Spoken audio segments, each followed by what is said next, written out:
Hello. आप मुझे नहीं जानती, लेकिन मैं आपसे कुछ जानना चाहता हूँ। लेकिन आप है कौन? आप फिलहाल सिर्फ मेरे सवाल का जवाब दें। आप पागल है क्या? बिल्कुल पागल, और आप मेरी मदद करेंगी मेरे पागलपन को दूर करने में। कैसे? जिसने मुझे पागल कर दिया है उसे जड़ से उखाड़ देना है। मतलब मर्डर? हाँ, मर्डर। गंभीर समस्याओं का हल जड़ से उखाड़ फेंकने में ही है, इसमें दो राय नहीं। लेकिन इस प्रक्रिया के तरीकों का जायज और कानूनी होना लाजमी है। अगर जड़ से उखाड़ने का इरादा जुर्म से ताल्लुक रखता, कत्ल से ताल्लुक रखता और आप अनजाने में ही उस जुर्म के भागीदार बन जाएं तो? यदि कोई अनजान व्यक्ति आपसे कोई गुप्त जानकारी मांगता है जो आपको नहीं देनी चाहिए, तो क्या आप सतर्क नहीं होंगे? जड़ से उखाड़ने के विषय को लेकर आज का ये केस बहुत अजीब है। इतना अजीब है कि पुलिस फाइलों में यह केस विचित्रता का दस्तावेज बनकर रह गया।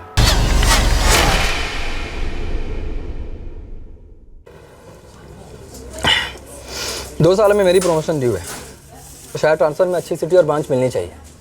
उसके बाद सीनियर लेवल एग्जाम दूंगा। प्रिपरेशन अभी से शुरू कर दी मैंने। प्रिपरेशन का दूसरा नाम संजीव माथुर। कमाल की प्लानिंग करता है यार तू। मतलब कॉलेज में भी फुल प्रिपेयर्ड। मैं लक में बिलीव नहीं करता, और जीनियस तो खैर हम में से कोई नहीं है। हाँ, वो तो कोई नहीं है। तो बचा सिर्फ एक ही तरीका, प्लानिंग के साथ हार्ड वर्क, जो मैं शुरू से करता आ रहा। और आज बैंकिंग में मुझे वही सर्विस काम भी आ रही है। तेरी ये प्लानिंग तुझे इतना आगे लेके संजीव, और एक हम रोज के टारगेट कंप्लीट करने के चक्कर में रगड़ जाते हैं। नहीं यार, अभी हम सबकी अपनी अपनी जर्नी है, कंपेयर कर ही नहीं सकते, राइट? लेकिन 6 साल पहले तूने सोचा भी नहीं होगा कि तू इस पोजीशन पे होगा। एक्चुअली सोचा था, एंड लुक, आज पहुंच भी गया। संजीव के बच्चे, ये तेरे ये दोस्त ना किसी बीमारी से नहीं, इंफीरियरिटी कॉम्प्लेक्स से मरेंगे कसम से। देख, लाइफ में इतनी दूर की प्लानिंग करना और उसके पीछे पागलों की तरह भागना इतना भी अच्छा नहीं होता यार। देख, लाइफ गिरगिट की तरह होती है, कभी भी कलर बदल सकती है भाई। सही कह रहा विशाल। और अगर लाइफ ने यू टर्न ले लिया तो उस मोमेंट पे डिसीजन लेना आना चाहिए। फिर क्या करेगा? तेरा पैक खत्म हो गया, एक और नहीं यार, और एक यार। Thank you please. अबे साले संजीव, तू पैक्स की भी प्लानिंग करता है? हाँ? गाड़ी मुझे चलानी है, और इस ड्रामेबाज विशाल को घर भी तो मुझे छोड़ना है। अच्छा तो एक बात बता, अगर तू एक दिन अपनी गाड़ी से घर नहीं जाएगा तो तेरी रिपोर्ट कार्ड में क्या रेड मार्क लग जाएगा? हाँ? एक दिन ऑटो रिक्शा से घर चला जाए यार, क्या फर्क पड़ता है यार अगर ऐसा सोचता तो गाड़ी लेता ही नहीं। ओ तेरी भाई, हर चीज का जवाब है इसके पास। गाड़ी लेने में भी प्लानिंग। बैंक ने इसको ऐसे ही ऑर्गेनाइजर का टाइटल नहीं दिया। अच्छा एक बात बता, अभी तू यहाँ से मुझ शराबी को घर छोड़ेगा, फिर अपने घर जाएगा, नहाएगा, फिर सोएगा, फिर सुबह उठेगा, फिर तैयार होगा, और सुबह की कॉफी नेहा के साथ पिएगा। लिखवा के लिख ले, सब प्लान है, पूछ ले। गलत कह रहा हूँ? अग्री, प्लानिंग तो कुछ ऐसी है। ये बात क्या बोल रहा है संजीव? समझ आज कुछ ऐसा हो जाए कि तेरी लाइफ की पूरी प्लानिंग फेल हो जाए तो? क्या मतलब? मतलब कि तू कल नेहा से ना मिल पाए तो? अबे ऐसे मत देखो यार। अबे मेरा मतलब किसी एक्सीडेंट या हादसे से नहीं था। मैं ये कह रहा था कि मान लो कोई इमरजेंसी आ गई या नेहा को कोई काम आ जाए तो वो खाली टाइम स्लॉट का तो क्या करेगा? अबे साले, सीधा सीधा बोलना। ओके, टाइम अपनी करेंसी है, और इन्वेस्टमेंट भी कभी खाली नहीं जाती यार। 101 चीजें हैं करने के लिए, और अगर इमरजेंसी आ भी गई तो उसकी प्लानिंग भी कर रखी है मैंने। संजीव बाबा की जय।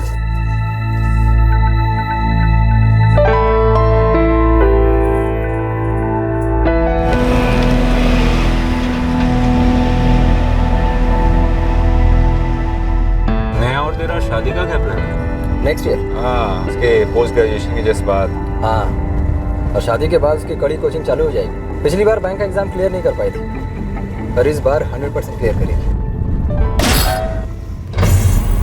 ओ हेलो, ओए,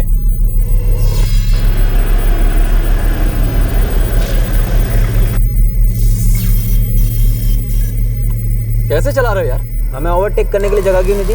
और मिरर कितनी लगा रखा है, दिखाई नहीं देता या पी रखी है? तुम दोनों पीछे से आ रहे थे, पूरी सड़क खाली है। तुम लेफ्ट से भी तो आ सकते थे, और हॉर्न भी तो बजा सकते थे। मतलब गलत तरीके से कट हम मारे हैं। ओह, इतना ही सेफ चलाते हो और राइट साइड में जगह नहीं थी, तो ट्राई क्यों किया? जो बाइक स्क्रैच हुई है उसका नुकसान तो भर के देना पड़ेगा बस। और मेरी गाड़ी का नुकसान कौन भर कर देगा? देखो गलती तुम दोनों की थी, अब यहाँ से निकलते बनो। वैसे भी तुम्हारी बाइक पर कोई स्क्रैच तो दिख नहीं रहा है। कम से कम 200 रुपए लगेंगे रिपेयरिंग के, समझे? हम शराफत से पेश आ रहे हैं, इसका मतलब ये नहीं तुम कुछ भी कहते चले जाओ, हम सुनते चले जाओ। चुपचाप निकलो यहाँ से, एक पैसा नहीं मिलेगा। अब ज्यादा हो रहा है हाँ? पैसा तो देना ही होगा। गाड़ी ठोकी तुमने, पैसा हम क्यों दें? रास्ता छोड़ो यार, जाने दो प्लीज। वरना हम पुलिस को फोन कर रहे हैं। लगा बेटा, लगा पुलिस को फोन। अब तो तुझे पुलिस को फोन लगाना ही पड़ेगा।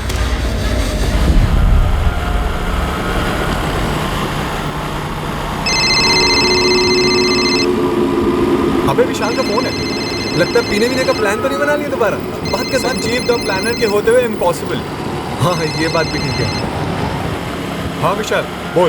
काट हो गया रवि, मुझे जल्दी यहाँ पर आ जाओ यार। पर हुआ क्या, कुछ तो बता।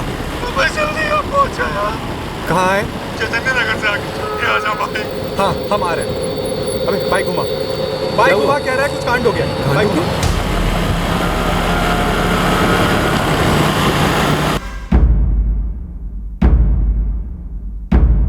सॉरी, हम कुछ नहीं कर सके। ये डेड ऑन अराइवल केस है और पुलिस केस भी।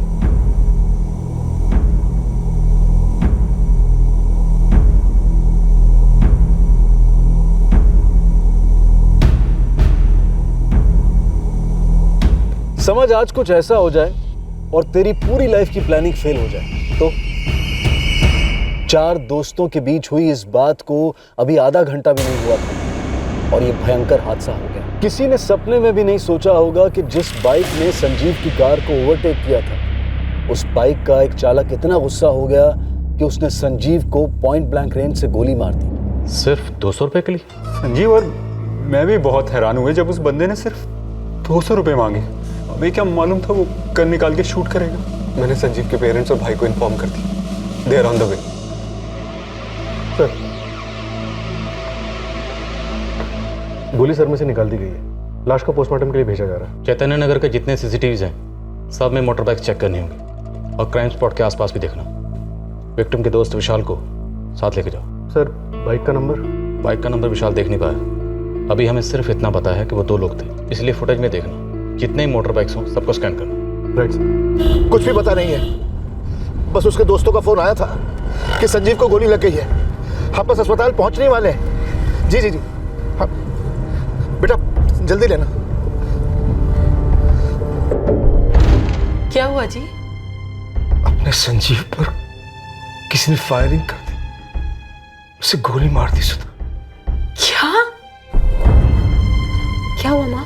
हॉस्पिटल चल जल्दी। क्या हुआ? कौन बीमार है? संजीव के पापा का फोन आया था, किसी ने संजीव को। क्या हुआ संजीव को माँ? संजीव को किसी ने गोली मार दी।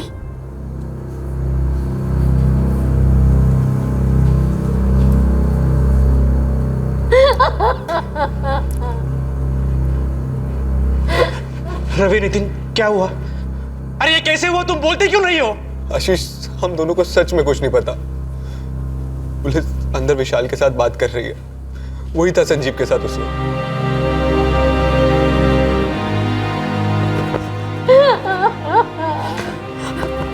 कहाँ है संजीव? का है संजीव? कहाँ है? मुझे उससे मिलना है। संजीव कहाँ है? आशीष आशीष तुम बताओ मेरे को, कहाँ है संजीव? क्या हुआ उसे? मुझे मिलना है उससे, कुछ नहीं बताओ। प्लीज बताओ मुझे क्या हुआ है संजीव को। आशीष आशीष तुम बताओ संजीव कहाँ है? अरे कोई तो कुछ बताओ, कहाँ है संजीव? आशीष कुछ तो बोलो। On the spot. क्या ऑन द स्पॉट? बकवास कर रहे हो तुम, झूठ बोल रहे हो तुम। मैं खुद देखती हूँ। संजीव संजीव पापा सब झूठ बोल रहे हैं, कुछ नहीं हुआ है संजीव को। पापा पापा संजीव के पास जाना है। संभालो बेटा अपने आप को, संभालो।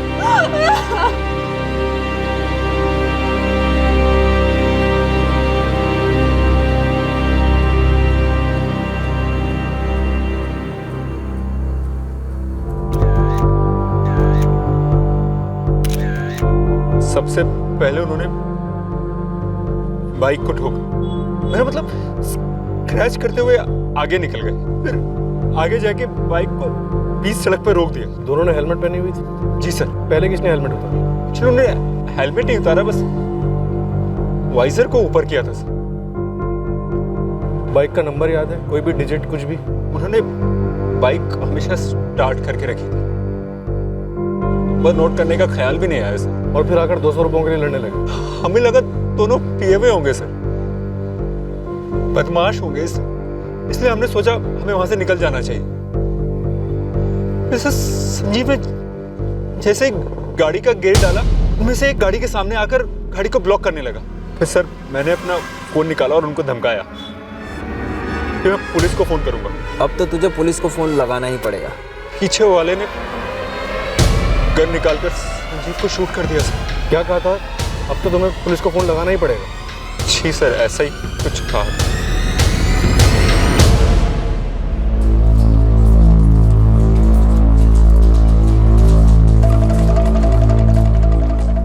जहाँ तक मैंने सुना सर, वो अपने फ्रेंड्स के साथ पार्टी कर रहे थे और फिर वो और विशाल साथ ही लौट रहे थे। ये विशाल है कहाँ इस वक्त? सर उसकी आंखों के सामने मार दिया संजीव को। शॉक में है। पुलिस उसकी हेल्प ले रही है, लेकिन वो क्या है ना सर कि आंखों के सामने मर्डर हुआ है तो आई विटनेस वही है।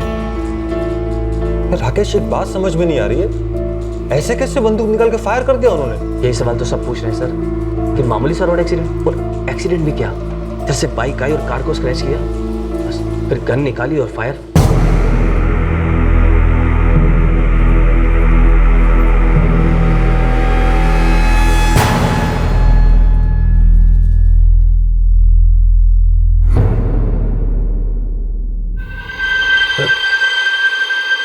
दोनों ने हेलमेट पहने हुए थे। आपने बताया था कि दोनों ने हेलमेट के कांच ऊपर किए हुए थे। जी सर, किए थे, लेकिन उससे कुछ साफ साफ दिखाई नहीं दे रहा था। कुछ तो देखा होगा। जिसने गोली चलाई वो पास तो आया होगा। जी सर। हाँ, तो जितना याद आ रहा है उतना बताइए, और हेलमेट कैसे थे वो भी बताइए। आधा अधूरा होगा। आधा अधूरा सुराग सुराग ना होने से बेहतर है। बताइए।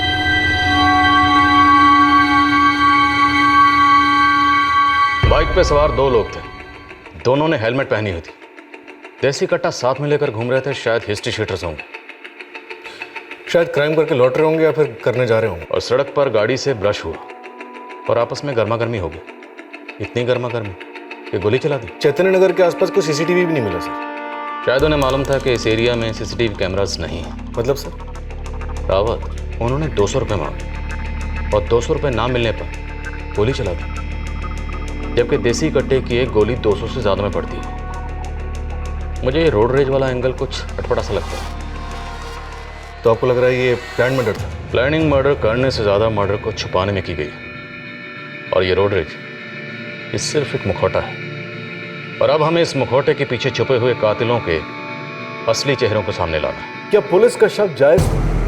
क्या जिंदगी में हर चीज की प्लानिंग करने वाला संजीव माथुर खुद एक भयंकर हत्या की प्लानिंग का शिकार हुआ? क्या ये रोड रेज इसी प्लानिंग का एक मोहरा था?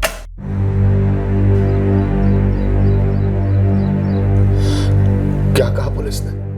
संजू की बॉडी कल तक मिलेगी पापा। सिर्फ आगे देना तो बाकी रह गया,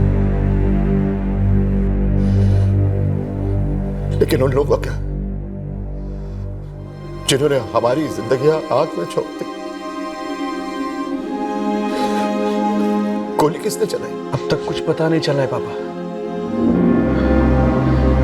बस इतना मालूम है कि संजू, विशाल, रवि और नितिन कल रात होटल अर्पिता में थे, बार में। उसके बाद नितिन और रवि बाइक पे चले गए और संजू विशाल को ड्रॉप करने जा रहा था। तभी अचानक से 2 लोग बाइक पे आ गए और उसका झगड़ा हो गया, और उसमें से एक ने संजू पे गोली चला दी। कहीं कोई ये क्या कर रहे हैं आप?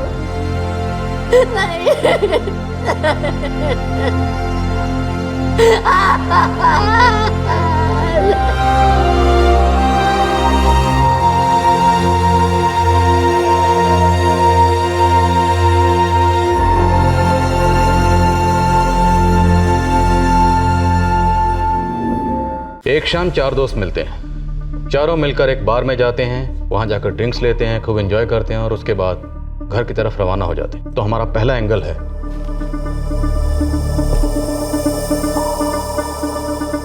फ्रेंड्स। क्या इन चारों दोस्तों में आपस में कोई अनबन थी या कोई छुपी हुई दुश्मनी जिसकी वजह से यह हादसा हुआ?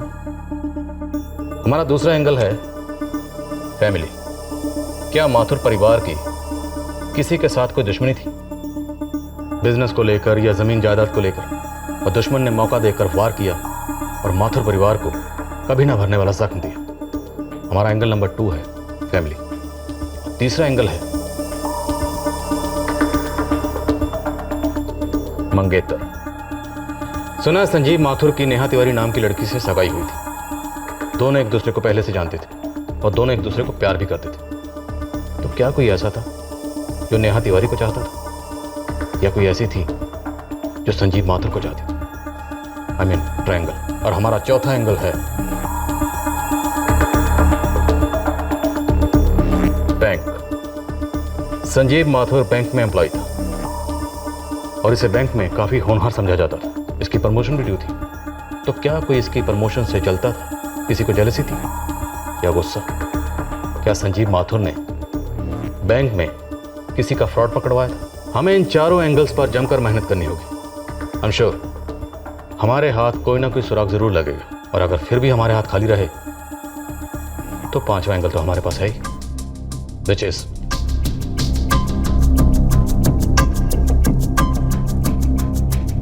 Road rage. अब ये संजीव माथुर की बदकिस्मती थी कि वो बाहर से घर जा रहा था। 2 बाइक सवार आते हैं, उनकी बाइक संजीव माथुर की कार को टच करती है, आपस में कहासुनी हो जाती है, और कहासुनी इतनी बढ़ जाती है कि बाइक सवार कट्टा निकालकर संजीव माथुर का कत्ल कर देते। हो सकता है ये रोड रेज का एंगल पॉसिबल है, लेकिन रावत 200 रुपये मांगने वाली बात इस रोड रेज वाले एंगल को बहुत कमजोर कर देती है। सर मैंने इस 5वें एंगल यानी रोड रेज पे खबरियों को लगा दिया। हर कट्टे की एक हिस्ट्री होती है सर, और हिस्ट्री हाथ में आते ही शूटर की ज्योग्राफी भी सामने आ जाएगी। रावत सामने तो सिर्फ 2 हेलमेट थे। हेलमेट के पीछे अंधेरे में से गोली चलाई गई। अब हमें यह पता लगाना है कि वो हेलमेट खुद को बचाने के लिए पहने गए या खुद की पहचान छुपाने के लिए। नहीं सर, संजीव के साथ कुछ भी ऑन द स्पॉट नहीं होता था। पूरा 1 हफ्ता पहले मीटिंग प्लान की थी उसने, उसी की ट्रीट थी। बड़ा इंक्रीमेंट मिला था उसे। और सर हम लोग कॉलेज के दोस्त हैं, मैं, नितिन, विशाल और संजीव। आप लोगों के अलावा किसी और को भी पता था कि आप चारों उस दिन मिलने वाले हो? पापा का पैकेजिंग का यूनिट है और मैं अपना खुद का टेक्सटाइल यूनिट संभालता हूँ, छोटा सा। गंगाधर जी, आशीष, क्या आपकी बिजनेस या फैमिली में किसी से कोई दुश्मनी है? कभी किसी से कोई झगड़ा हुआ? ये कैसा सवाल पूछ रही हैं आप? मैं पूछ रही हूँ कि क्या आपसे संजीव ने इस बारे में कोई बात की थी? किसी से दुश्मनी की, कि कोई धमकी की? संजीव की किसी से कोई दुश्मनी नहीं थी। वो एक बहुत अच्छे इंसान थे, बहुत फ्रेंडली थे, हमेशा सबकी हेल्प करते थे। आप चाहे तो किसी से भी पूछ सकती हैं। वो पूछताछ हम कर लेंगे, पर फिलहाल मैं आपसे पूछ रही हूँ क्योंकि आप उसकी जीवन साथी होने वाली थी, उसकी सबसे करीबी थी। संजीव जैसा इंसान नहीं था, एकदम सही, हमेशा करेक्ट, काम से काम रखता था, लेकिन दिल बहुत बड़ा था उसका। और ये जो सब लोग कह रहे हैं कि संजीव की सड़क पर किसी से लड़ाई हुई थी, मैं नहीं मानती इसे। संजीव ऐसा लड़का ही नहीं था कि जरा सी बात पे इतना बड़ा पखेड़ा खड़ा कर दे कि। देखो हमें ये रोड रेज, ये गुस्से में गोली चलाने वाली बात खोखली लगती है। हमें लगता है कि मर्डर हुआ है, बाकायदा प्लानिंग के साथ हुआ है। संजीव, समझ आज कुछ ऐसा हो जाए कि तेरी लाइफ की पूरी प्लानिंग फेल हो जाए तो? आप लोग कुछ जानते हो? कुछ ऐसा जो आप लोगों ने अभी तक हमें नहीं बताया? नहीं सर, थोड़ा अजीब तो लग रहा है सर। संजीव अपनी हर एक चीज प्लानिंग के साथ करता था। मतलब शराब भी प्लानिंग और हिसाब के साथ पीता था। और अब देखो, किसी ने उसकी मौत की प्लानिंग कर ली।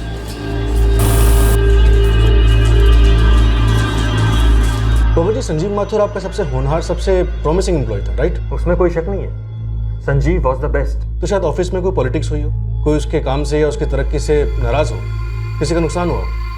बैंक एम्प्लॉइज में? हाँ, या फिर क्लाइंट्स के बीच कुछ हुआ जो उसे रास्ते से निकालना चाहता है। ऐसी कोई दुश्मनी आपकी या आपकी जिसकी सज़ा आपके बेटे संजीव को भुगतनी पड़ी? पर्सनल और प्रोफेशनल एंगल को गहराई से टटोला गया, खोदा गया और आखिरकार नाराजगी की, दुश्मनी की एक वजह सामने आ ही गई। एक जमीन की डील हुई थी। कैसी डील? 2 साल पहले यहीं अपने जमशेदपुर हाईवे के पास मैंने एक बंजर जमीन खरीदी थी। मेरा यह विचार था कि उस जमीन पर अपना बंगला बनाऊंगा, लेकिन वो मामला अभी कोर्ट में है। कोर्ट में क्यों है? जमीन बंजर थी, उसको खरीदते समय कोई समस्या नहीं थी, लेकिन सर बाद में पता चला कि वो जमीन दरअसल रिजर्व कोटे में किसी को अलॉट हो चुकी थी। किसको? एक हरीलाल बागड़ी।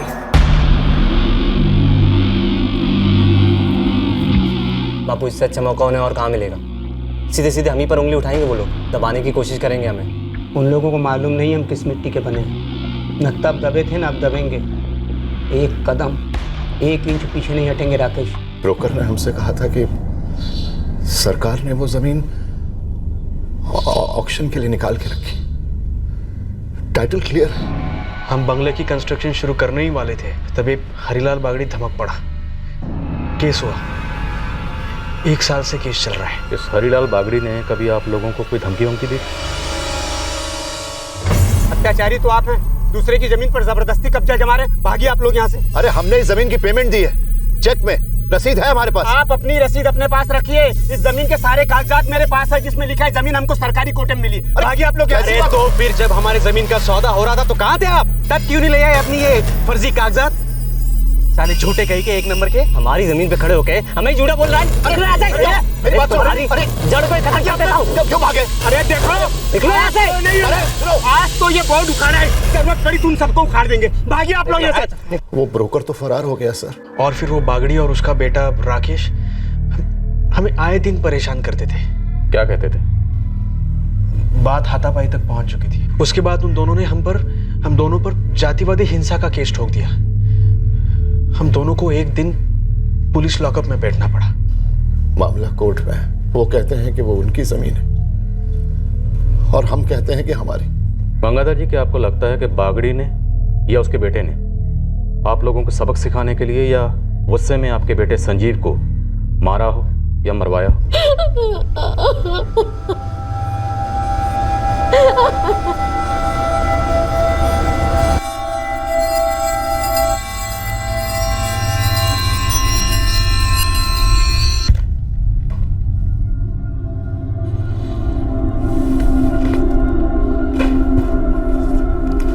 अब बस समय की बात है। आज कल में पहुंच जाएंगे सवाल करने के लिए, अब जवाब हमें देना ही होगा। विपुल खुराना? जी, विपुल खुराना। यही एक आदमी है जिसने एक बार संजीव को धमकी दी थी। कस्टमर है आपका? जी, बिजनेसमैन है। बड़े लोन की एप्लीकेशन की थी तो संजीव ने रिजेक्ट कर दी। हाँ सर, मुझे क्लियर याद है, धमकी दी थी उसने संजीव को। बंसल जी, ये लिमिट है। आपका एक 2 टके का क्लर्क मेरा लोन रिजेक्ट करता, मेरा। विपुल जी, आप आराम से बताएंगे प्रॉब्लम क्या है? बैठेंगे। सर, इन्होंने लोन के लिए जो घर के पेपर्स दिए हैं वो कॉपीज़ हैं। मैंने ओरिजिनल के लिए कहा तो ये कह रहे हैं कि पेपर दूसरे बैंक के पास है, वहाँ से भी इन्होंने लोन लिया है। तो एप्लीकेशन प्रोसेस करने का कोई सवाल ही नहीं उठता सर। सुनो लड़के, जितने महीने तुमने इस बैंक में काम किया है ना, उतने साल मैंने इस बैंक को बिजनेस दिया है। पूछो अपने बॉस से, क्यों Bansal ji? After all track record और रेपुटेशन कोई चीज़ होती है कि नहीं? और बैंक के रूल्स भी कोई चीज़ होती है सर। आई मीन, जो घर पहले से किसी बैंक के पास गिरवी है, हम उस घर के अगेंस्ट में आपको लोन कैसे दे सकते हैं? मैं इस नौसिखिए के मुंह नहीं लगना चाहता, पर एक बात आप ध्यान से सुन लीजिए। इसकी बेवकूफ़ी के चलते आप एक पुराना और इम्पोर्टेंट कस्टमर खो देंगे। आई एम सॉरी, तो संजीव जो बात कर रहा है वो पूरी तरह जायज़ है। अगर हम एक ऑलरेडी गिरवी घर के अगेंस्ट लोन देते हैं तो ये तो एक फ्रॉड होगा। आप मुझे फ्रॉड कह रहे हैं? जी नहीं, सरकार हमें फ्रॉड कहेगी जब ये सारा कुछ ऑडिट में सामने तो तब आएगा ना जब आप सामने करेंगे। देखिए बंसल जी, मुझे ये लोन चाहिए और आप इसे मैनेज करेंगे। आई एम सॉरी सर, मैं किसी भी सूरत में ये एप्लीकेशन प्रोसेस नहीं करूँगा। और एक रिमार्क भी होगा फॉर्म पे कि इस एप्लीकेंट ने मुझे लोन अमाउंट का 5% कमीशन भी ऑफर किया। और उस दिन संजीव आया था बाद में मेरे पास। क्या कह रहा था? कह रहा था कि विपुल ने धमकी दी उसे। बेटा, ये लाइफ में पहली बार हुआ है कि मेरा लोन रिजेक्ट हुआ है। सर बैंक के कुछ रूल्स होते हैं, मैं उन्हें तोड़ तो नहीं सकता ना। मेरा बिजनेस टूट रहा है दोस्त, और मेरे रास्ते का सबसे बड़ा कांटा तुम हो। नहीं सर, आप गलत हो। बिजनेस में सही और गलत के बीच की लकीर इलास्टिक की बनी होती है, और इमरजेंसी सिचुएशंस का एक रूल होता है, अपने रास्ते के कांटे को जड़ से उखाड़ के फेंको। तो बच के रहना।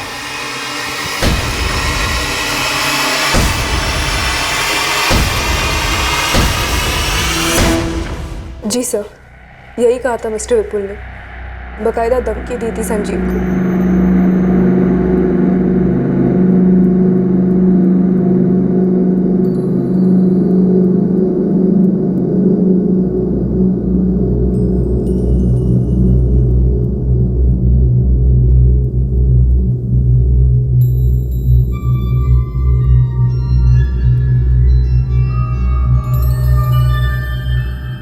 दो संभव एंगल्स पुलिस के समक्ष उभर कर आ रहे थे, पर कहीं और संदेह का एक मोर्चा कांपना शुरू हो चुका था। कुछ और लोग थे जिन्हें संजीव माथुर की हत्या के बारे में जानकारी थी, पर इन लोगों की जानकारी पुलिस के पास अब तक नहीं थी।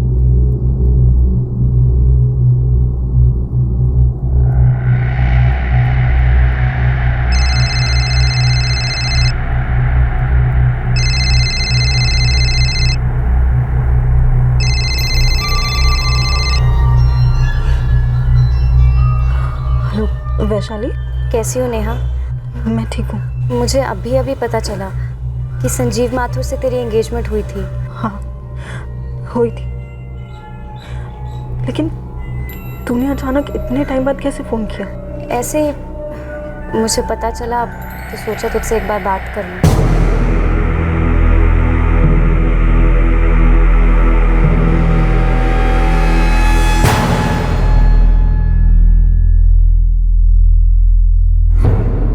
साहब, हम लोग गरीब हैं, दबे कुचले हैं, लेकिन कमज़ोर नहीं। हमारी ज़मीन हम लेकर रहेंगे।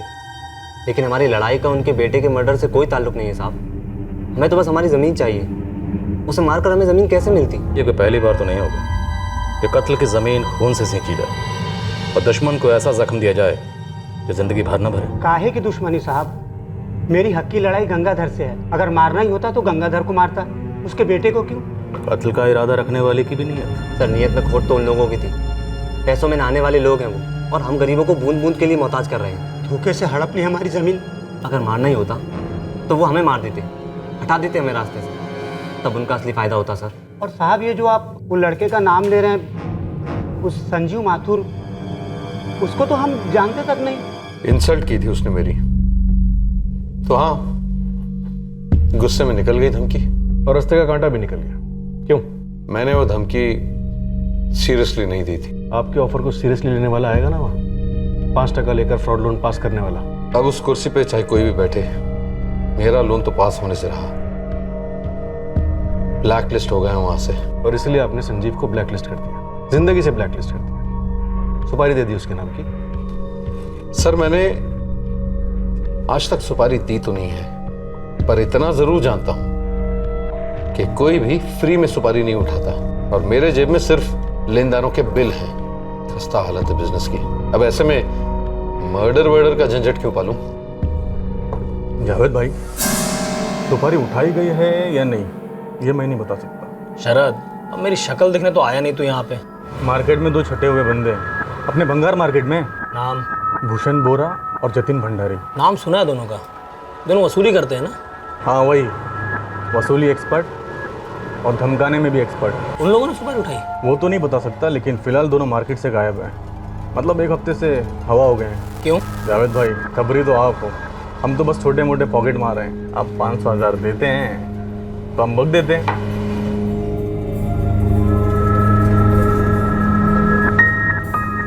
जावेद भाई, एक बात समझ लो, ये दोनों मार्केट से उड़ने वाले कबूतर नहीं है। ज़रूर किसी ने बड़ा दाना पानी का बंदोबस्त किया है, इसलिए गायब है।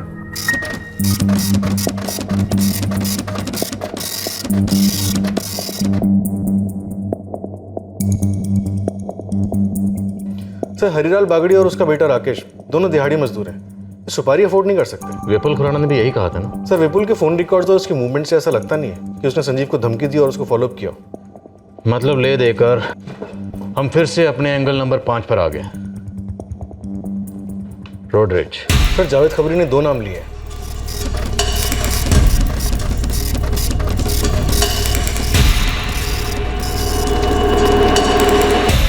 क्या उस रात मैंने मजाक मजाक में बोल दिया था कि कुछ हो जाए तो तेरी प्लानिंग का क्या होगा,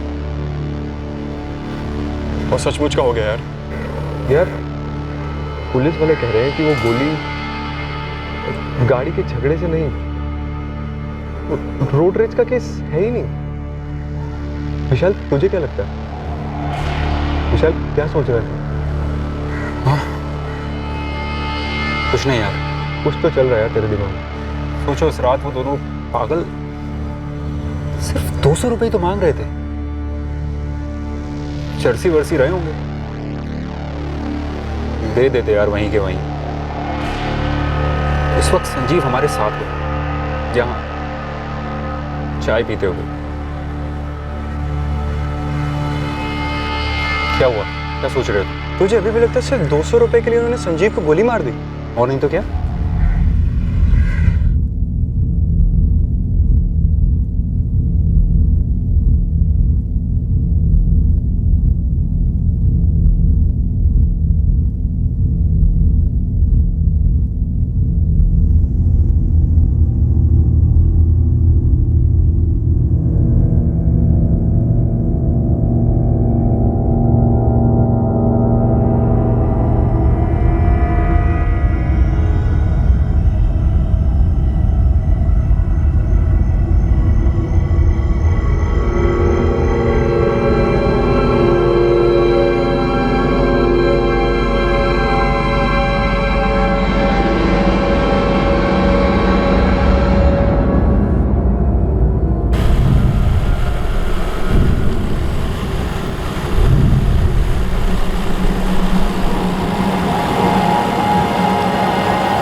अबे रुक क्यों गया?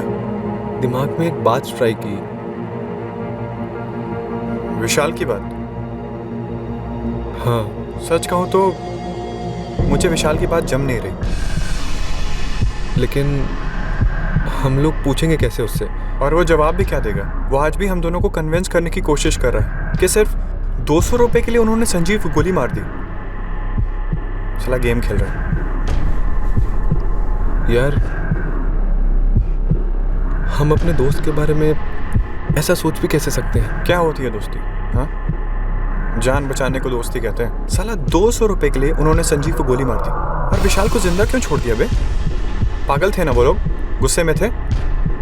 विशाल को एक छोटी सी खरोच तक नहीं है। सोच।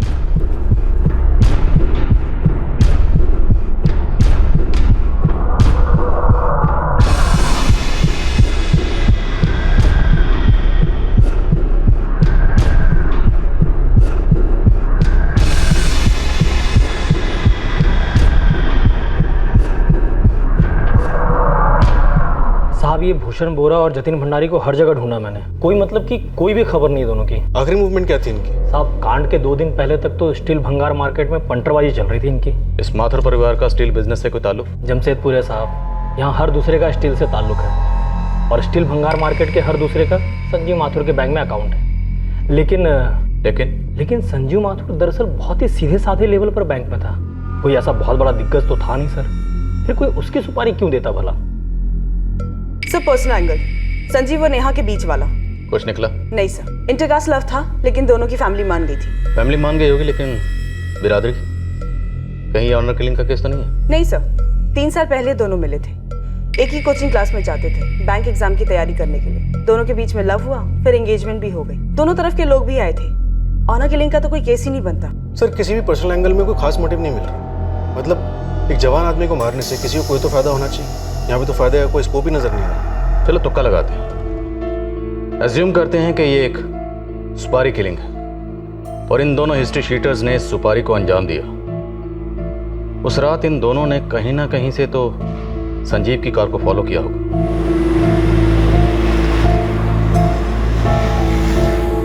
और मौका पाते ही दोनों ने संजीव की कार को ओवरटेक किया। फिर इन दोनों की बाइक का कार से टच होना, उसके बाद 200 रुपये मांगना और 200 रुपये ना मिलने पर झगड़ा करना। वो सब सिर्फ एक्टिंग थी, नाटक, ताकि झगड़ा इस हद तक बढ़ सके कि वो संजीव का कत्ल कर सके। सर अगर ये 5 नंबर वाले रोड रेज का एंगल खारिज कर दिया जाए तो हमारे पास संभावनाओं में कमी नहीं है। अभी फिलहाल के लिए रोड रेज वाले एंगल की पॉसिबिलिटी ऑलमोस्ट 0 है। सर प्लान मर्डर होने का कम से कम एक ठोस सबूत होना तो जरूरी है, एक सुराग, और हमारे हाथ में कुछ भी नहीं।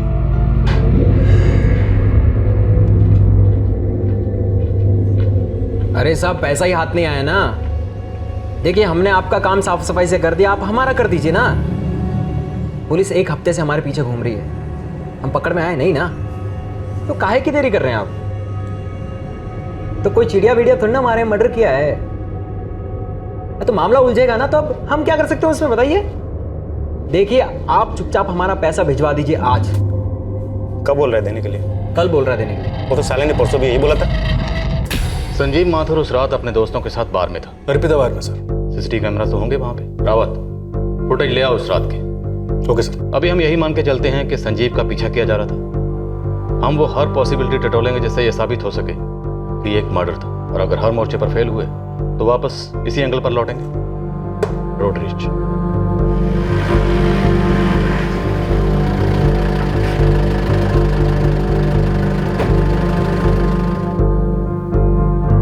हमें 5 मार्च की फुटेज चाहिए, आपके बाहर की लॉबी की, अंदर की और बाहर की भी। सर एग्जैक्टली कब से कब तक की चाहिए? मेरा मतलब कोई खास टाइम? सर हम लोग वहाँ करीब 9:30 बजे पहुँचे थे और निकले होंगे करीब 1:45 बजे। रात 9 बजे से 1 बजे तक सारे कैमरास की फुटेज ट्रांसफर करवा दो।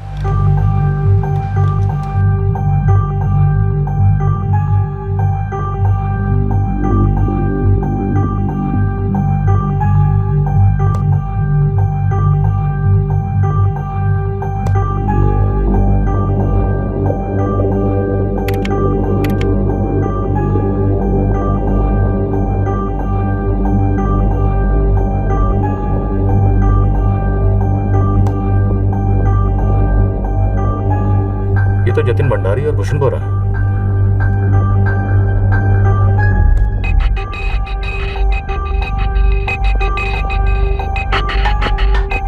अब देखते हैं ये जतिन और भूषण चारों का पीछा करते हैं नहीं।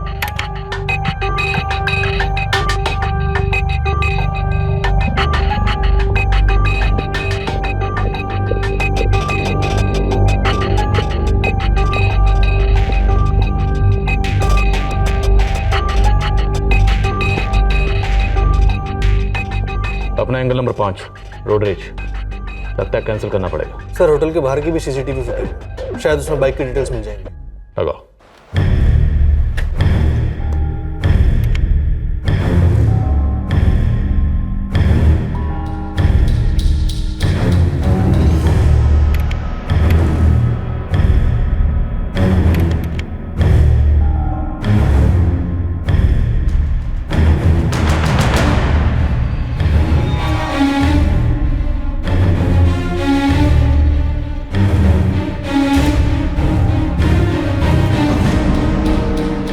रावत, भैरवी,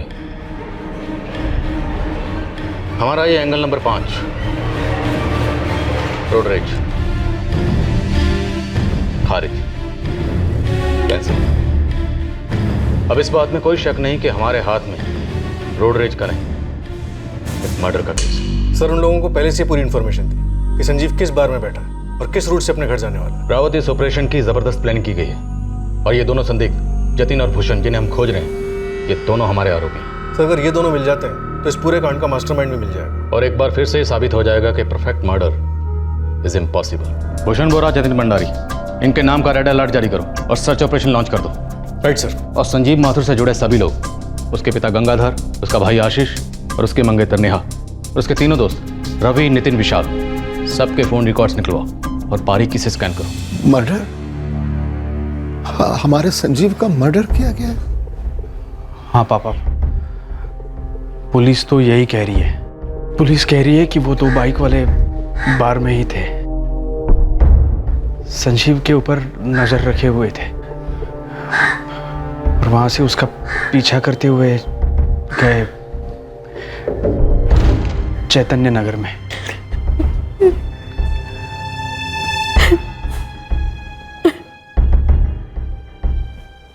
क्या आपको पता था कि संजीव अपने दोस्तों से 5 मार्च की रात को होटल अर्पिता में मिलने जा रहा था? कैसा सवाल है ये? बॉयफ्रेंड था वो मेरा, मंगेतर था। अगर रोज मिलते नहीं थे तो दिन में 100 दफा फोन पे बात होती थी, मैसेजेस होते थे, हर पल की खबर होती थी हमें। और मुझे पता था संजीव उस दिन अपने दोस्तों से मिलने गया है। समझदारी से हमें सोच कर बताइए कि कौन हो सकता है जिसको संजीव की मौत से फायदा हो सकता है। ये बात भी अजीब लग रही थी कि सर अगर गोली गुस्से में चली, जिसे रोड रेज कहते हैं, तो सर संजीव पे ही क्यों चली? झगड़ा तो दोनों के साथ हो रहा था ना, संजीव और विशाल के साथ। रवि, ये रोड रेज का मामला था ही नहीं, ये एक प्लान मर्डर था और संजीव किसी ना किसी के निशाने पर जरूर था। किसके निशाने पे था सर? वही तो मैं तुम दोनों से पूछ रहा हूँ कि क्या संजीव विशाल का निशाना था? सर मैंने आपको स्केच के दौरान भी बताया था, उन दोनों ने हेलमेट पहने हुए थे, मुझे उनका चेहरा याद नहीं। बारमैन दोनों ने हेलमेट नहीं पहने थे। जी जी।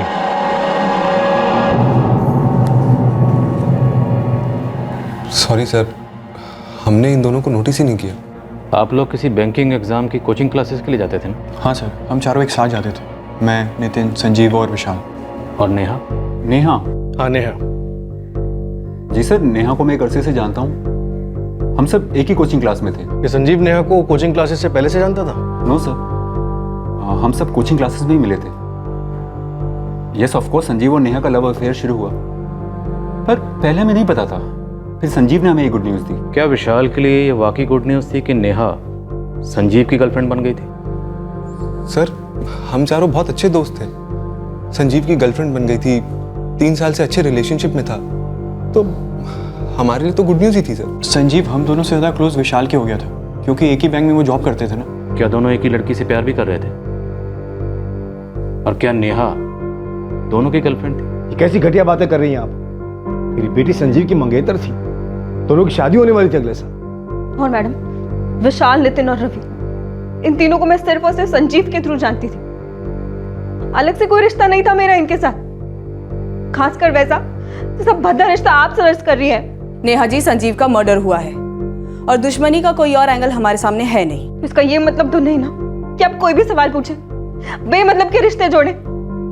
वो फियांसे था मेरा, प्यार करते थे एक दूसरे से। 3 साल से जानती थी ना आप संजीव को? हाँ। और 3 साल के पहले? 3 साल के पहले क्या? 3 साल से पहले किससे प्यार करती थी आप?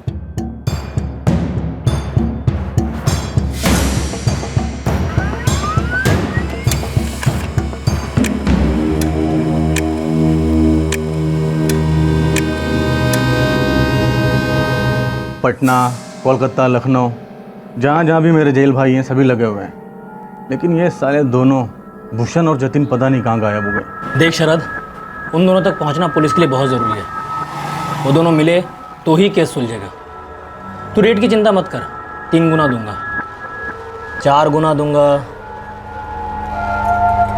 जावेद भाई, आखिर मामला क्या है? आम का पेड़ मत गिन, और ये रखा एडवांस, ढूंढ उन्हें। मिल गया? हाँ मिल गया। भाई हमें निकलना चाहिए, चल। वैसे हम कहाँ जा सकते हैं? कहीं भी जा सकते हैं जहाँ पर हम कभी गए नहीं हो, मतलब जहाँ हमें कोई पहचाने नहीं। मुंबई, कोलकाता, हैदराबाद, चेन्नई, दिल्ली, कहीं भी। इतनी गर्मी है, कहाँ जाएंगे यार? हमारे चेहरे है ना पुलिस वालों के हत्थे लग गए, सारे पुलिस स्टेशन में फोटो चिपकाए हुए हैं, मोस्ट वांटेड, समझे? कैसे? सीसीटीवी कैमरा, होटल, याद है? मैं बोल रहा था नहीं जाते आगे, यहीं रुकते हैं। तुम जिद कर रहे थे, चलो चलो चलो आगे चलते हैं, देखते हैं आगे आया कि नहीं आया। लेकिन साला उन लोग कैसे पता चला वो 2 बाइक वाले हम लोग हैं? यार मुझे क्या पता। और पुलिस वाले ना अंधेरे में साया ढूंढ लेते, बगीचे से बदबू सूंघ लेते। वैसे हमें निकलना चाहिए, शायद जमशेदपुर अब दोबारा देखने को नहीं मिले। कोई नई बात नहीं है। इस कांड के मास्टरमाइंड ने अलग सिम कार्ड इस्तेमाल किया होगा, फर्जी वाला। सर संजीव की उसकी मंगेतर नेहा के साथ रेगुलर बात होती थी। उसके तीनों दोस्त नितिन, विशाल और रवि, उनसे भी रेगुलर बातें होती थी। और सर एक और नंबर है जिस पर कुछ ज्यादा ही बातें होती थी। किसका है? देवी का है सर। नंबर फर्जी नहीं है, उसी का है। देवी का संजीव के बैंक में काम करती है। दोनों एक ही जगह काम करते थे तो ज्यादातर काम की बातें होती होंगी। सर काम की बातें काम की जगह पर आमने सामने होती होंगी। रात को 11 बजे, सुबह 6 बजे, पब्लिक हॉलीडेज, संडेज, मतलब समझ रहे हैं ना आप? बोलो आप। कट्टे का ट्रिगर दबाने वाले हत्यारों को भनक लग गई थी कि पुलिस उनके पीछे हाथ धोकर पड़ गई है। वो अपने कदमों के सारे निशान मिटाते मिटाते गुमनामी की गुफाओं में गुम होने के लिए निकल पड़े थे। दूसरी ओर पुलिस को फोन रिकॉर्ड्स में संजीव माथुर की जिंदगी का एक अनजाना पहलू नजर आया और तीसरी ओर संजीव की मंगेतर नेहा के बारे में भी उन्हें एक अजीब सी जानकारी मिलने जा रही थी। मैडम मैटर तो है मगर पुराना है। गोविंद गड़े मुर्दे और पुराने आशिक सबसे ज्यादा बोलते हैं। 3 साल से पहले किससे प्यार करती थी आप? पुराने आशिक का नाम सौरभ गुप्ता है। इस आशिक की कुंडली लायो ना, तो क्या कहते हैं इसका स्टेटस, इट्स सिंगल और कॉम्प्लिकेटेड?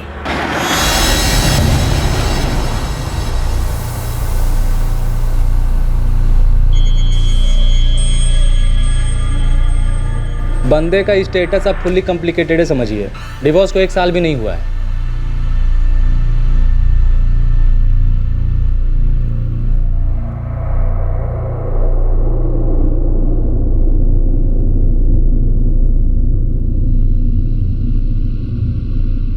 नेहा की वजह से हुआ डिवोर्स? मैडम इन लोग का चक्कर 4 साल पुराना था।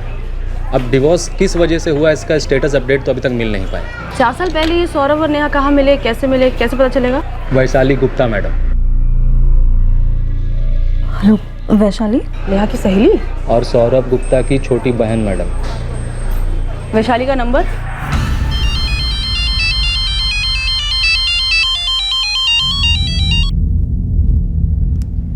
हेलो, सब इंस्पेक्टर रावत बोल रहा हूँ, जगदीशपुर पुलिस स्टेशन से। जी सर। देविका जी आपको पुलिस स्टेशन आना होगा। मुझे क्यों आना है पुलिस स्टेशन? जब आप आएंगे तब आपको सब बता देंगे, फोन पर बात नहीं हो सकती। जल्दी आइएगा।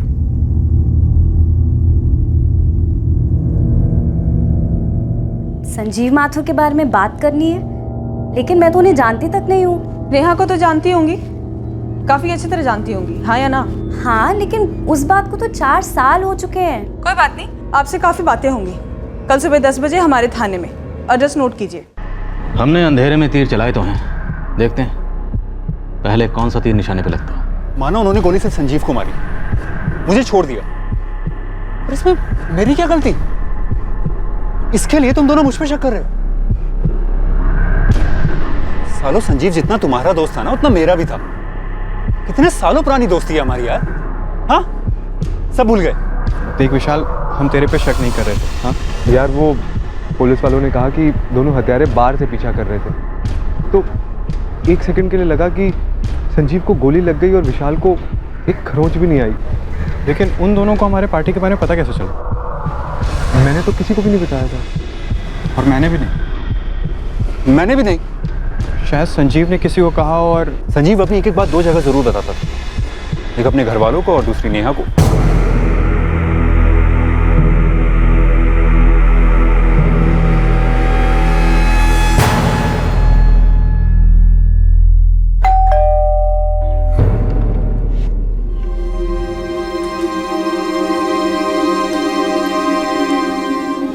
क्या कह रही है पुलिस? वही इन्वेस्टिगेशन जारी है। ऐसी भी क्या दुश्मनी थी हमारे संजीव से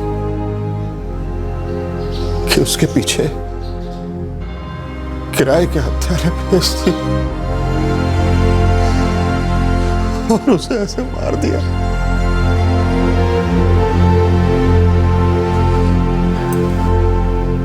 बेटा, दर्द इतनी आसानी से नहीं जाता, और शायद पूरी तरह तो कभी नहीं जाता,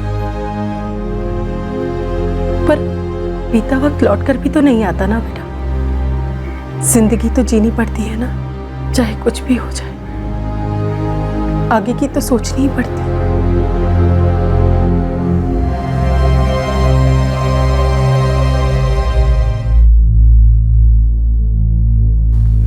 देविका जी, आप इतनी डरी हुई क्यों हैं? सर, क्योंकि मुझे नहीं पता आपने मुझे यहाँ पे क्यों बुलाया है। संजीव माथुर को जानती थी आप? जी हाँ, वो मेरे कलीग थे। फ्रेंड्स? जी हाँ। Good friends? Only friends? Sir, मैं उसे लाइक करती थी। और वो? सिर्फ मेरी तरफ से था। एक तरफा प्यार? जी नहीं सर, एक ऐसा प्यार जिसका कोई फ्यूचर नहीं था। अब तो संजीव माथुर इस दुनिया में नहीं रहे। मैं उसे प्यार करती थी सर, लेकिन वो क्लियर था,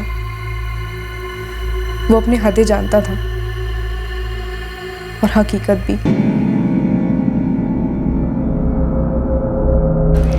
सच कहूं देविका, यही ना कि तुम मुझे झूठा दिलासा नहीं देना चाहते। तुम जानती हो यार, एंगेज्ड हूं मैं नेहा से। लेकिन तुम मुझसे भी तो प्यार करते हो संजीव। एक्चुअली तुम सिर्फ मुझसे प्यार करते हो। देविका, मैं नेहा के साथ कमिटेड हूं। मैं उसके साथ, किसी के साथ भी चीटिंग नहीं कर सकता। हमारे प्यार को चीटिंग तो मत कहो, बुरा लगता है, दुख होता है। देखो देविका, अगर कुछ छिपाना पड़े तो ऐसा कुछ ना ही करे तो अच्छा है। मेरे और नेहा के रिलेशनशिप को 3 साल हो चुके हैं, सबको मालूम है। और अगले साल हम शादी भी कर रहे हैं, वो भी सबके सामने होगी। आई नो देविका, आसान नहीं होगा, बुरा लगेगा। सिर्फ तुम्हें ही नहीं, मैं भी फील करता हूँ। But we have to do the right thing Devika.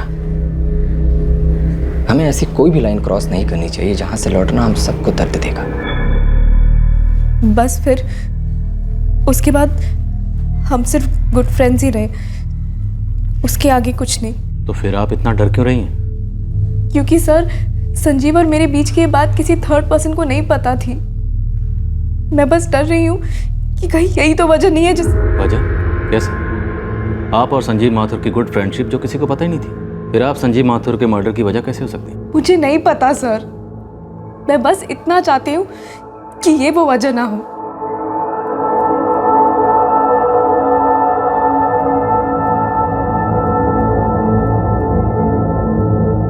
Rawat, मुझे इस देविका राय के ना सिर्फ फोन रिकॉर्ड्स चाहिए बल्कि इसके एसएमएस, सोशल मीडिया साइट्स पर इसकी सारी लॉगिन्स और चैट्स सब चाहिए। सर, इतने श्योर हैं आप इसके बारे में? मैं इसलिए श्योर हूँ क्योंकि ये बहुत अनश्योर थी और जरूरत से ज्यादा डरी हुई भी। संजीव माथुर के फोन रिकॉर्ड से देविका राय वाला मामला सामने आया था। उसकी क्वेश्चनिंग से बयां हुई एक साइलेंट लव स्टोरी। लेकिन संजीव के फोन रिकॉर्ड्स को टटोले जाने से कहीं और किसी के हाथ कांपने लगे थे।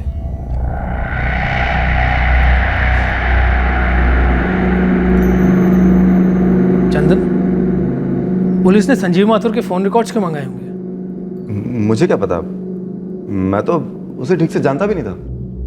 देख, जब मैं पुलिस के लिए रिकॉर्ड्स निकलवा रहा था तब मुझे लॉगिन करना पड़ा। सिस्टम में एंट्री हुई है कि 2 महीने पहले संजीव माथुर के फोन रिकॉर्ड्स निकलवाए गए थे और रिकॉर्ड्स निकलवाने वाले एम्प्लॉय का नाम है चंदन भट्ट, जो तू है। हाँ हाँ, तो उसमें प्रॉब्लम क्या है? मैंने किसी बिलिंग पर्पस के लिए निकलवाए होंगे। 2 महीने पहले संजीव माथुर के फोन रिकॉर्ड्स निकाले तो गए थे, पर बिलिंग इश्यूज के लिए नहीं।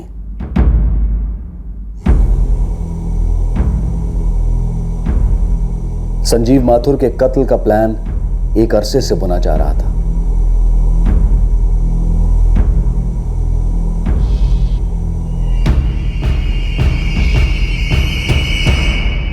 तो 4 साल पहले आप और नेहा बेस्ट फ्रेंड थी? जी सर। सौरव गुप्ता कौन है? मेरे बड़े भाई हैं सर। जो कभी नेहा के बॉयफ्रेंड भी हुआ करते थे। हाँ सर, लेकिन मुझे ये बात काफ़ी देर से पता चली। वैशाली, आप और नेहा कहाँ और कैसे मिले? और फिर आपके भैया और नेहा कब मिले, कैसे मिले और क्यों बिछड़े? पूरी कहानी शुरू से सुनाओ। नेहा और मैं कॉलेज में साथ थे, ग्रेजुएशन कर रहे थे। हम दोनों को एक ही हॉस्टल रूम अलॉटेड था। नेहा, आज कोई क्लास नहीं है तेरा? नहीं यार, बहुत ही बोरिंग सा प्रोफेसर है। मैं अगले लेक्चर में आ जाऊंगी।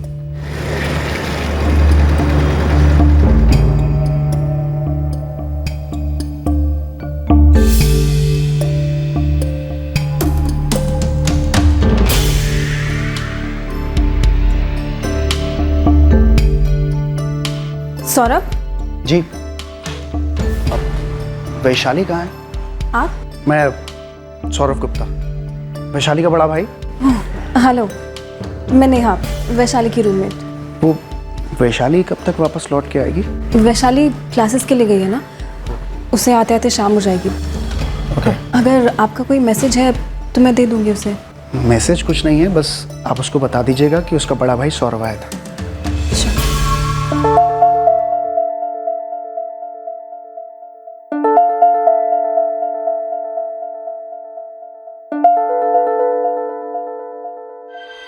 दोनों मेरे थ्रू मिले और मेरे पीठ पीछे ही मिलते थे।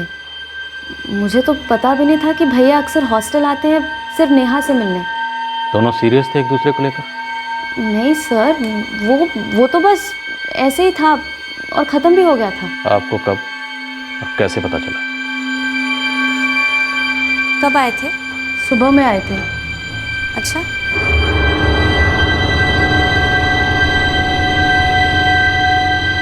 The number you have called is currently switched off. Please try again later. Thank you. बड़ा अजीब लगा था मुझे कि सौरभ भैया हॉस्टल आए थे और मुझसे मिले बिना ही चले गए। हाँ, वो तो सुबह ही निकल गए थे, मिले नहीं क्या अभी तक? मैं क्लास में थी ना, तो शायद आके चले गए होंगे। मैं थोड़ी देर में कॉल करके पूछ लूँगी उनसे। ये पहली बार नहीं था, धीरे धीरे मुझे समझ आने लगा कि ये माजरा क्या है।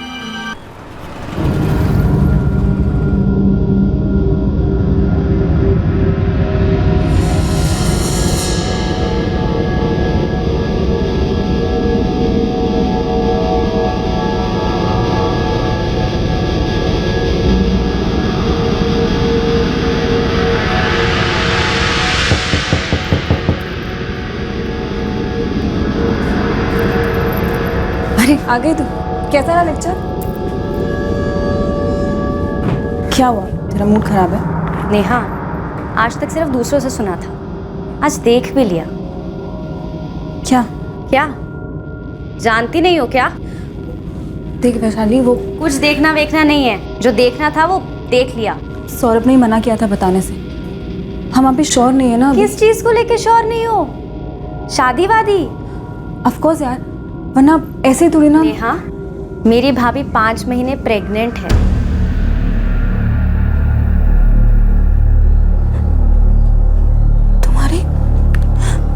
तुम्हारी भाभी? हाँ, सौरभ भैया की वाइफ श्रुति। सौरभ की वाइफ? तुम्हें पता नहीं था क्या? नहीं बताया, कुछ नहीं बताया उसने। उनके बीच जो कुछ भी था वो वही खत्म हो गया था, और भैया और भाभी के बीच भी। तो आपकी भाभी को भी इन दोनों के अफेयर के बारे में पता चल गया था? उन्हें शक हो गया था तो उन्होंने घर छोड़ दिया। फिर मेरे मम्मी पापा और उनके पेरेंट्स ने बहुत मेहनत की उनको साथ लाने में, लेकिन जैसे ही नेहा को भैया के झूठ के बारे में पता चला, उसने वो रिश्ता वहीं एंड कर दिया। पक्का? उसके बाद उन दोनों के बीच में कुछ नहीं था, या अब उन दोनों के बीच में कुछ नहीं है? सर, मुझे जितना पता है वो मैं आपको बता रही हूँ। 1 साल बाद कॉलेज ख़त्म हुआ, उसके बाद हम सब घर लौट गए। उसके बाद मेरी भतीजी पैदा हुई। पर तुम्हारे भैया भाभी तो अलग हो चुके हैं, डिवोर्स हुआ है उनका? हाँ, उस अफेयर के बाद उन दोनों के बीच पूरी तरह से बन ही नहीं पाई। रावत, भैरवी, इस झूठ की नींव पर खड़ी लव स्टोरी का सच हमें जानना होगा। पर सर, हमें ये कहानी तो सिर्फ इस लड़की के एंगल से पता है। तो अब हम ये कहानी दूसरी तरफ से सुनेंगे, नेहा और सौरभ की तरफ से। बुलाओ दोनों। इस केस में एक तरफ था एक दोस्ती का रिश्ता जो कभी प्यार का रिश्ता ना बन पाया, और दूसरी तरफ था एक शादी में बंधने जा रहा रिश्ता जिस पर अतीत का एक साया मंडरा रहा था। क्या थी सच्चाई इस अतीत की? क्या थी इस टूटे रिश्ते की दास्तां? एक तरफ था एक जुर्म का जाल और दूसरी तरफ था जाल रिश्तों का।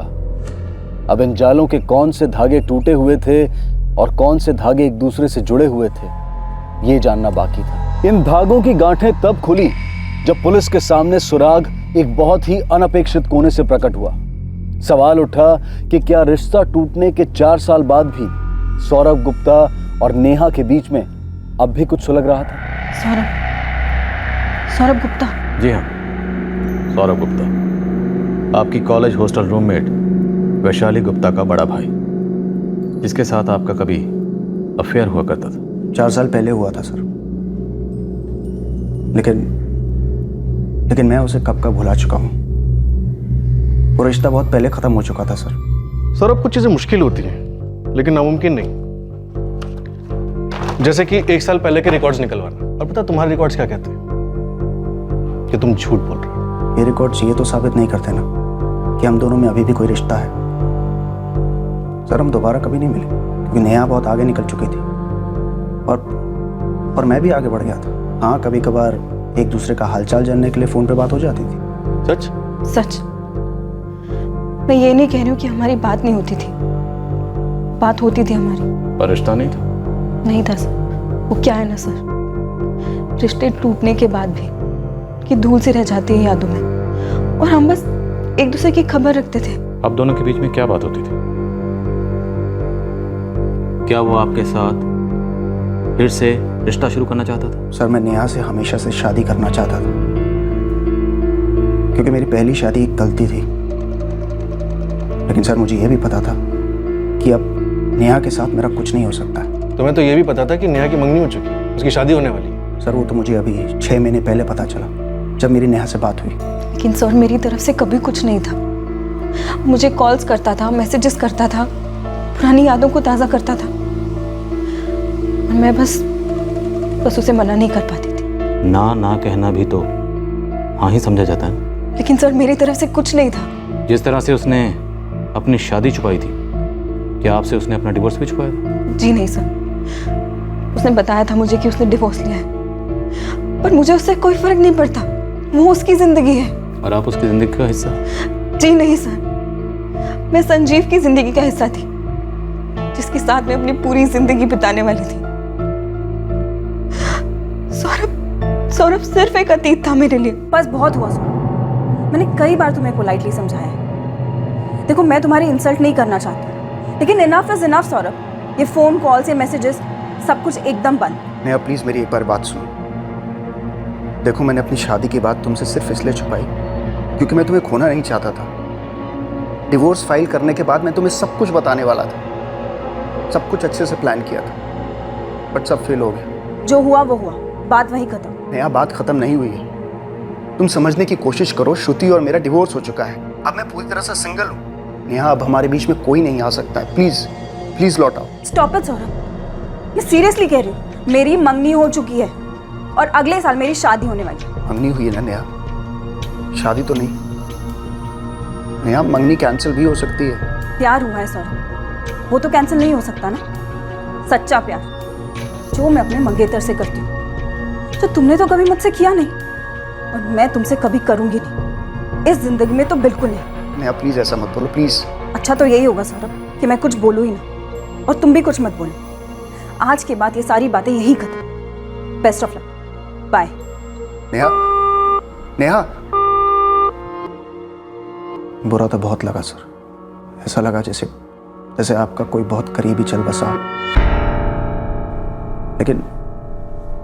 लेकिन कोई जब गुजर जाता है तो वो वापस लौटता नहीं है ना सर। उसी तरह अगर कोई इंसान ये फैसला ले ले तो उसे बदल पाना बहुत मुश्किल है, खास तौर पर तब जब वो इंसान खुद ही बदल जाए। 4 साल पहले की नेहा और आज की नेहा में जमीन आसमान का फर्क है सर। मेरा दिल, मेरी सोच, मेरा सब कुछ बदल चुका है।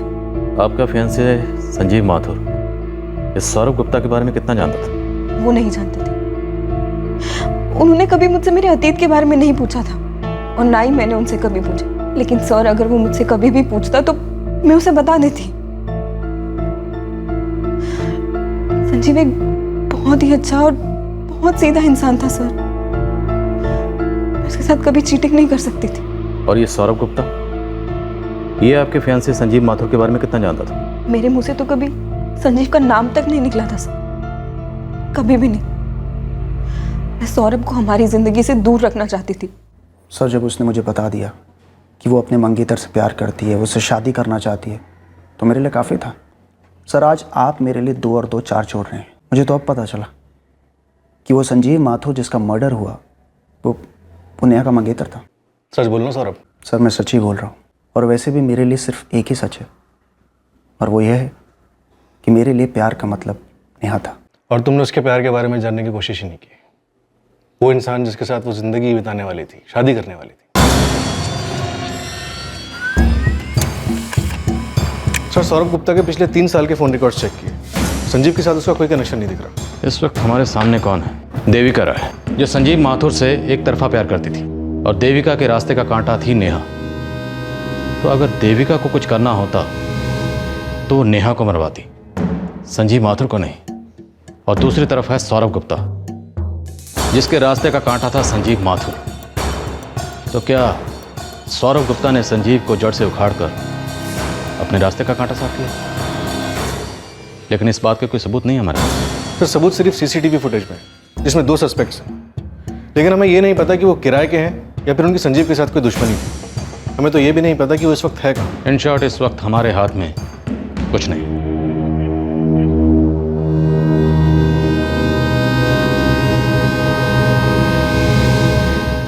इस हत्या को अंजाम देने वाले इस जुर्म के मास्टरमाइंड्स तक पहुंचने की एकमात्र कड़ी पुलिस के रडार से उड़ चुकी थी। पीड़ित के घर वाले दर्द की अंधी गली में जवाब ढूंढ रहे थे कि आखिरकार उनके बेटे की ऐसी निर्दयी हत्या क्यों हुई और किसने करवाई। सवाल हर किसी के पास थे, पर जवाब में या तो खामोशी थी या और एक सवाल। ये जवाब जब बतौर सवाल सामने आया तो पुलिस अचरज में पड़ गई। सवाल के भेस में ये सुराग था। ये संजीव माथुर क्या नेहा तिवारी का मंगेतर है? क्या ये संजीव माथुर है नेहा तिवारी का मंगेतर? हे ऐप, डेट 1 मार्च। देविका राय का हे ऐप चैट का मैसेज है सर।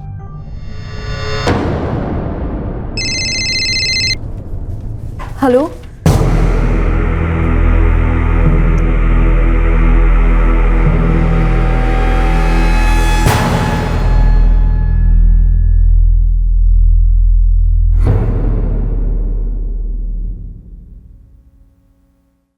ट्रिपल 4856525।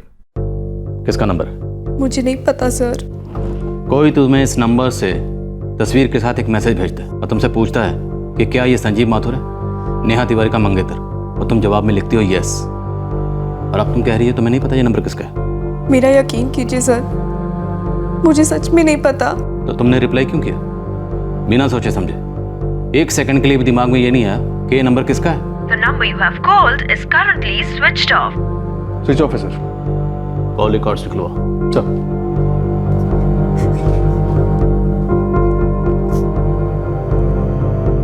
बोलिए देविका राय, बोलिए। इस बात का जवाब तो आपको देना पड़ेगा कि मैसेज आपको किसने भेजा था। मुझे सच में नहीं पता सर, मुझे नहीं पता कि मुझे मैसेज किसने किया था। मैंने तो बस इसलिए हाँ कर दी थी क्योंकि यही तो फैक्ट है ना, संजीव नेहा का मंगेतर है और ये हकीकत कोई नहीं बदल सकता। ये हकीकत बदली। संजीव माथुर अब नेहा तिवारी का मंगेतर नहीं है। इनफैक्ट संजीव माथुर अब इस दुनिया में ही नहीं है।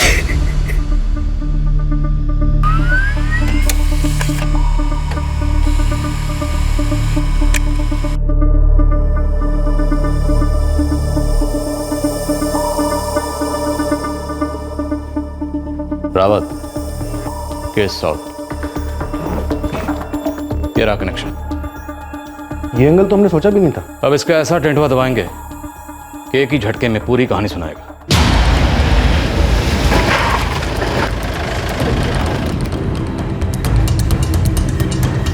मैंने कहा था ना, कुछ चीजें मुश्किल होती हैं लेकिन नामुमकिन नहीं। हमने अंधेरे में तीर चलाया जो निशाने पर लगा, बस अंधेरा दूर होने का इंतजार कर।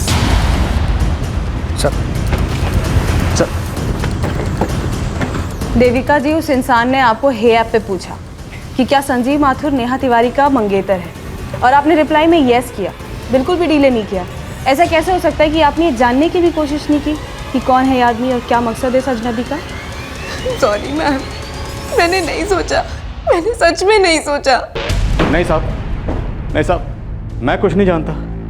मैं सच कह रहा हूँ साहब, मेरी बात का यकीन करिए। मैं सब के बारे में कुछ भी नहीं जानता। साहब आपको गलतफहमी हो रही है साहब।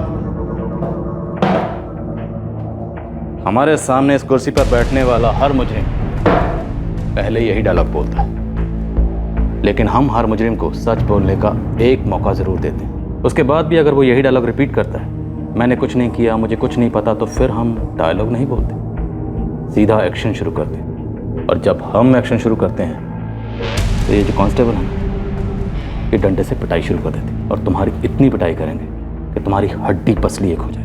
ठीक से बैठना तो क्या, ठीक से लेट भी नहीं पाओगे। तो अब ये तुम तय कर लो, पहले तुम्हारी जुबान चलेगी या हमारा डंडा। सर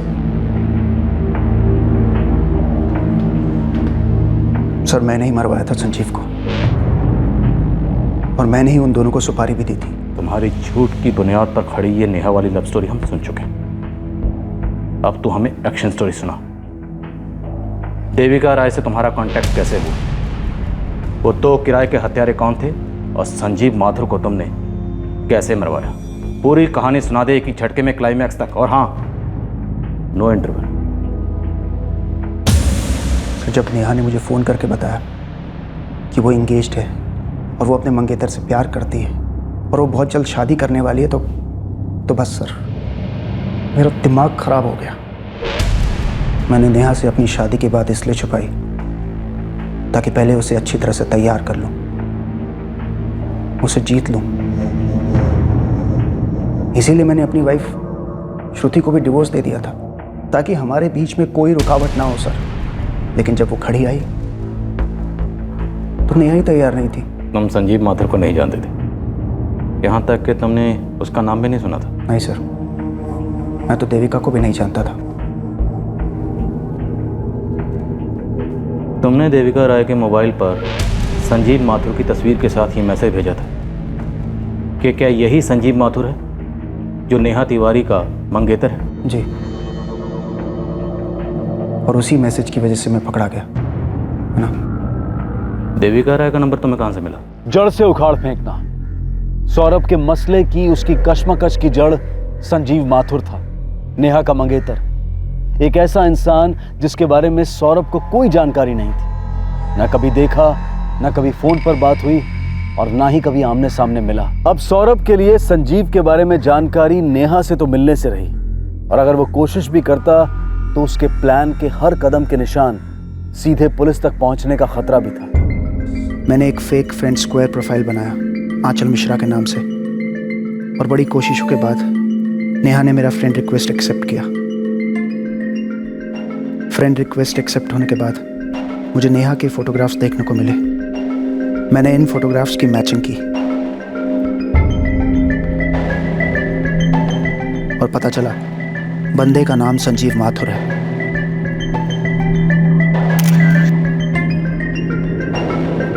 फिर मैंने संजीव माथुर का फोटो और फोन नंबर ढूंढ के निकाला। तुम तो संजीव माथुर को जानते तक नहीं थे, और ना ही नेहा ने तुम्हें संजीव के बारे में कुछ बताया। फिर तुम कैसे श्योर हुए कि ये वही संजीव माथुर है जो नेहा तिवारी का मंगेतर है? श्योर नहीं था सर, इसलिए तो श्योर करवाया। सौरभ यार क्या कह रहा है तू? मरवाया क्या? निकलवाना यार, एक नंबर के फोन रिकॉर्ड्स ही तो निकलवाने के लिए कह रहा हूँ मैं तुझसे। यार फोन रिकॉर्ड्स निकालना कोई हलवा पूड़ी तो है नहीं यार। नाम मत बोल प्लीज। देख मैं तुझे नंबर और नाम दोनों SMS कर रहा हूँ, ठीक है? और तू आसानी से कर लेगा यार, तेरी कंपनी का ही सिम कार्ड है। देख वो सब ठीक है, लेकिन तू पहले मुझे ये बता कि तेरा इरादा क्या है। भाई मैं कुछ भी गलत नहीं कर रहा हूँ, समझ रहा है तू? तो फिर बोल क्यों नहीं रहा है? यार बोल दूंगा यार, और तू मुझे जानता नहीं है क्या जो ऐसे सवाल जवाब कर रहा है? पहले रिकॉर्ड्स तो निकलवा। मैंने मेरे दोस्त चंदन को पटा लिया संजीव माथुर के फ़ोन रिकॉर्ड्स निकलवाने के लिए।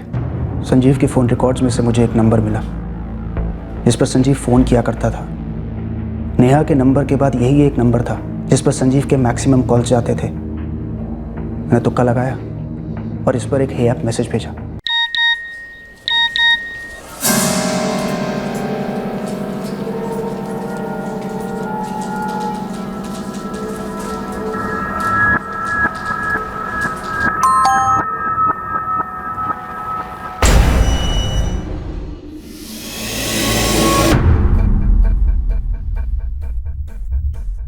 अब मुझे कंफर्मेशन मिल गया था कि ये वाकई में संजीव माथुर है जो नेहा का मंगेतर है। उसके फ़ोन रिकॉर्ड से मेरे पास उसका एड्रेस भी था।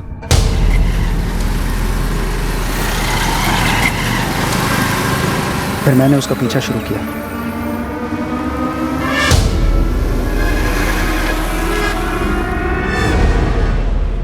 पता चला बैंक में जॉब करता है। नितिन और रवि दोनों 5 मार्च को ऑन है। सुपर्ब। चल इस बार पार्टी मैं देता हूँ। वही अपना पुराना अड्डा, अर्पिता होटल के बाहर में। परफेक्ट। उससे अच्छी जगह नहीं है। अभी दोनों को मैसेज करता हूँ कि 5 मार्च की रात लॉक कर लें।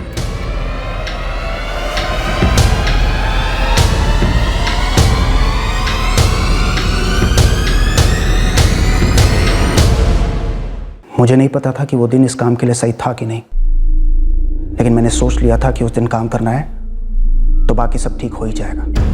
इस शनिवार 5 मार्च को रात में वो अर्पिता होटल के बार में होगा। पक्का अपनी गाड़ी से आएगा। तुम लोग उसका पीछा करोगे और सुनसान जगह देखकर। ये फोटो है उस लौंडे का। इसको ठोकना है। हाँ, अच्छी तरह से देख लो। हो सकता है कि कोई इसका दोस्त भी इसके साथ हो, लेकिन मरना सिर्फ यही चाहिए। ठीक है, मरेगा ये।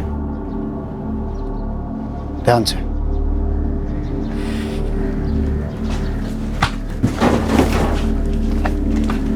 हार्डवेयर के धंधे में हूं तो भंगार मार्केट में आना जाना लगा रहता है। वहां के बदमाशों को भी जानता हूं। वहीं से पता चला कि ये दोनों सुपारी लेते हैं। तुमने ये सब प्लानिंग, ये मर्डर, ये सोच के किया कि ये सब करने के बाद नेहा तुम्हारे पास वापस आ जाएगी? वो तो आना ही था ना सर। हमारे बीच में एक ही कांटा था, वो था संजीव, जिसे मैंने जड़ से उखाड़ कर फेंक दिया था। रास्ता क्लियर था सर। रास्ता क्लियर जरूर हुआ, लेकिन तुम्हारे और नेहा के मिलन का रास्ता नहीं, बल्कि तुम्हारे और कोर्ट के बीच का रास्ता, जहां से तुम्हें सीधा जेल भेजा जाएगा।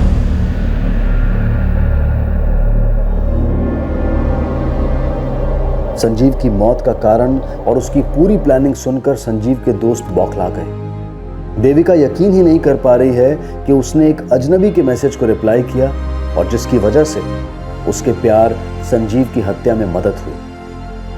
संजीव के घर वाले मान ही नहीं पा रहे हैं कि संजीव का हत्यारा एक ऐसा आदमी है जो संजीव को जानता तक नहीं था। बस उसे सिर्फ इसलिए मार डाला क्योंकि संजीव की मौजूदा मंगेतर 4 साल पहले उस आदमी की माशूका रही थी। नेहा बहुत ज्यादा डिस्टर्ब्ड है।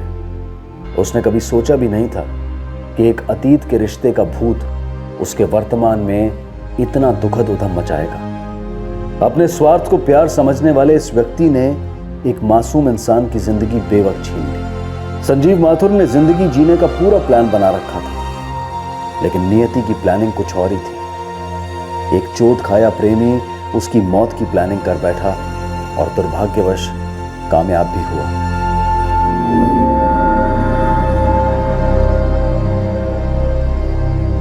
किसी की जिंदगी को जड़ से उखाड़कर अपनी जिंदगी की जड़ें कभी मजबूत नहीं हो सकती। यह तो सरासर हत्या का केस था। यदि कोई किसी को किसी भी तरह का घाव देना चाहे, आर्थिक रूप से या इमोशनल तरीके से, ऐसा सोचने वाले का हमेशा नुकसान ही होता है। यह एक क्लियर कट केस है सतर्क ना रहने के अंजाम का। देविका राय को एक अज्ञात नंबर से मैसेज आया संजीव माथुर के बारे में जानकारी मांगता हुआ। अगर देविका ने उसी वक्त सतर्क होकर यह सोचा होता कि कोई अजनबी उससे जानकारी क्यों मांग रहा है और यह बात उसने संजीव को बताई होती, तो शायद संजीव सतर्क हो जाता और शायद सौरभ अपने क्रिमिनल इरादों में सफल नहीं हो पाता। उसी तरह से मोबाइल सर्विस प्रोवाइडर के ऑफिस में काम करने वाले सौरभ के दोस्त चंदन को भी सतर्क हो जाना चाहिए था। जब सौरभ ने उससे संजीव के कॉल रिकॉर्ड्स निकलवाने की संदेहजनक दरख्वास्त की, चंदन ने बिना सोचे रिकॉर्ड्स निकालकर एक गैर कानूनी हरकत की और अनजाने में वो भी सौरभ के प्लान का हिस्सा बन गया। उसे नौकरी से सस्पेंड कर दिया गया है और पुलिस उससे और पूछताछ कर रही है। हर जुर्म होने के पहले अक्सर एक सिग्नल देता है जो मुजरिम और पीड़ित दोनों के करीबी लोगों को सतर्क करने के लिए एक दस्तक होती है। अपनी आंख, कान और सबसे ज्यादा अपना दिमाग खुला रखें। जुर्म काफी कम हो सकते हैं। फिर मुलाकात होगी अगले एपिसोड में और खुलासा करेंगे एक और जुर्म का। तब तक सतर्क रहें, सुरक्षित रहें और देखते रहें क्राइम पेट्रोल सतर्क। सबक एक को, सीख हम सबको। जय हिंद। इस तरह के और भी एपिसोड देखने के लिए हमारे चैनल को सब्सक्राइब करें और बेल आइकन दबाना ना भूलें।